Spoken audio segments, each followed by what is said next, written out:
그러므로 주님 안에서 갇힌 몸이 된 내가 여러분에게 권합니다. 여러분은 부르심을 받았으니 그 부르심에 합당하게 살아가십시오.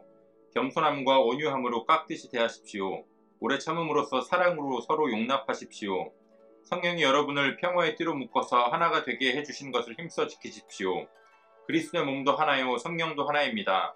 이와 같이 여러분도 부르심을 받았을 때에 그 부르심의 목표인 소망도 하나였습니다. 주님도 한 분이시오 믿음도 하나요 침례도 하나요 하나님도 한 분이십니다. 하나님은 모든 것의 아버지시오 모든 것 위에 계시고 모든 것을 통하여 계시고 모든 것 안에 계시는 분이십니다. 그러나 하나님께서는 우리 각 사람에게 그리스도께서 나누어 주시는 선물의 분량을 따라서 은혜를 주셨습니다. 그러므로 성경에 이르시기를 그분은 높은 곳으로 올라가셔서 포로를 사로잡으시고 사람들에게 선물을 나누어 주셨다 합니다. 그런데 그분이 올라가셨다고 하는 것은 먼저 그분이 땅의 낮은 곳으로 내려오셨다는 것을 말하는 것이 아니고 무엇이겠습니까? 내려오셨던 그분은 만물을 충만하게 하시려고 하늘의 가장 높은 데로 올라가신 바로 그분이십니다. 그분이 어떤 사람은 사도로, 어떤 사람은 예언자로, 어떤 사람은 복음 전도자로, 또 어떤 사람은 목사와 교사로 삼으셨습니다. 그것은 성도들을 준비시켜서 봉사의 일을 하게 하고 그리스도의 몸을 세우게 하려고 하는 것입니다. 그리하여 우리 모두가 하나님의 아들을 믿는 일과 아는 일에 하나가 되고 온전한 사람이 되어서 그리스도의 충만하심의 경지에까지 다다르게 됩니다. 우리는 이 이상 더 어린아이로 있어서는 안 됩니다. 우리는 인간의 속임수나 간교한 술수에 빠져서 온갖 교훈의 풍조에 흔들리거나 이리저리 밀려다니지 말아야 합니다. 우리는 사랑으로 진리를 말하고 살면서 모든 면에서 자라나서 머리가 되시는 그리스도에게까지 다다라야 합니다. 온 몸은 머리이신 그리스도께 속해 있으며 몸에 갖추어져 있는 각 마디를 통하여 연결되고 결합됩니다. 각 지체가 그 맡은 분량대로 활동함을 따라 몸이 자라나며 사랑 안에서 몸이 건설됩니다. 아멘. 9월 8일 목요일 오늘의 매일 성경 본문 말씀은 에베소서 4장 1절로 16절까지의 말씀입니다. 앞서 말씀들에서 사도 바울은 하나님께서 예수 그리스도를 통하여 이루신 일들에 대해서 하나됨이라는 관점에서 설명을 했습니다. 예수 그리스도를 통하여서 원수되었던 유대인과 이방인들이 하나가 되었습니다. 그리고 예수 그리스도를 통해서 원수되었던 우리가 하나님과 하나가 되는 연합을 이루게 되었습니다. 바로 그것이 예수 그리스도를 통해서 완성된, 예수 그리스도를 통해서 완전히 계시된 그 비밀의 실체라고 사도 바울은 이야기합니다.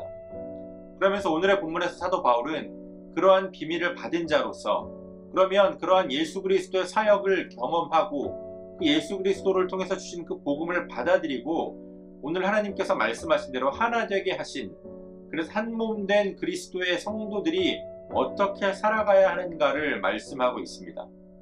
오늘 우리는 주님 안에서 몸된 교회의 지체로 부르심을 받은 자들입니다.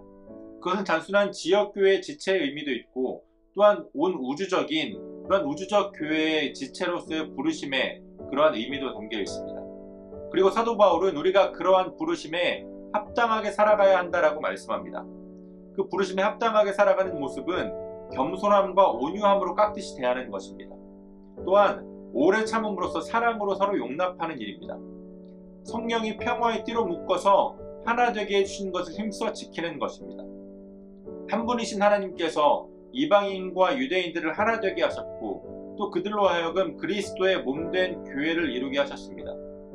우리는 주님 안에서 주님을 머리로 하는 한 몸입니다.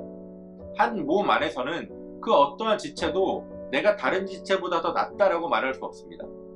하나님께서 우리에게 주신 우리 몸에 우리의 지체의 어느 한 부분만 연약해져도 어느 한 부분만 부족해져도 그것이 온 몸에 영향을 끼치기 때문입니다. 또한 바울은 이어서 한 몸됨에 있어서 하나님께서 어떻게 한 몸을 이루셨는지 그것을 또 말씀해주고 있습니다. 예수 그리스도께서 사람들에게 은사를 나누어 주셔서 선물을 나누어 주셔서 그 선물을 통하여 은사를 통하여 각각 그리스도의 몸된 교회에 어떠한 역할을 할 수 있도록 지체로 세워주셨다라고 말씀합니다. 그래서 어떤 사람은 사도로, 어떤 사람은 예언자로, 어떤 사람은 복음 전도자로, 어떤 사람은 목사와 교사로 삼으셨다라고 말씀합니다. 이것은 다시 말하면 우리가 교회 안에서 어떠한 직분을 맡고 어떠한 역할을 감당하든지 간에 우리가 맡은 직분과 우리가 하고 있는 역할이 결코 우리를 교만하게 할 수 없다라는 것을 뜻합니다. 우리가 하는 모든 역할, 우리에게 주어진 모든 직분은 예수 그리스도께서 우리에게 선물로 주신 것이기 때문입니다. 우리가 우리의 구원으로 자랑할 수 없듯이 우리의 직분으로, 우리의 역할로 자랑할 수 없습니다. 한 몸 된 우리는 우리의 머리 되신 그리스도를 통해서, 또 예수님께서 우리에게 보내주신 성령님을 통해서 예수 그리스도를 아는 일과 믿는 일에 하나가 되고 온전한 한 사람을 이루게 됩니다. 그것이 오늘 우리가 이루어가야 하는 교회의 참된 모습입니다. 이 교회라고 하는 영적인 공동체가 세상의 다른 모임들과는 다르게 더 많이 가졌다고 우러러보고 더 가진 것이 없다고 우리가 업신여길 수 없는 이유는 우리 모두는 하나님의 은혜로 살아가는 자들임을 우리 스스로 고백하고 있기 때문입니다.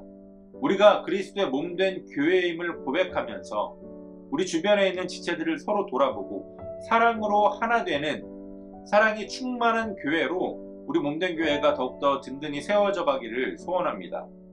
오늘도 우리에게 주신 본문의 말씀을 몇 차례 더 묵상하시면서 여러분들에게 개별적으로 깨닫게 하시는 하나님의 말씀을 묵상하시고 각자의 기도로 오늘의 묵상을 마치도록 하겠습니다.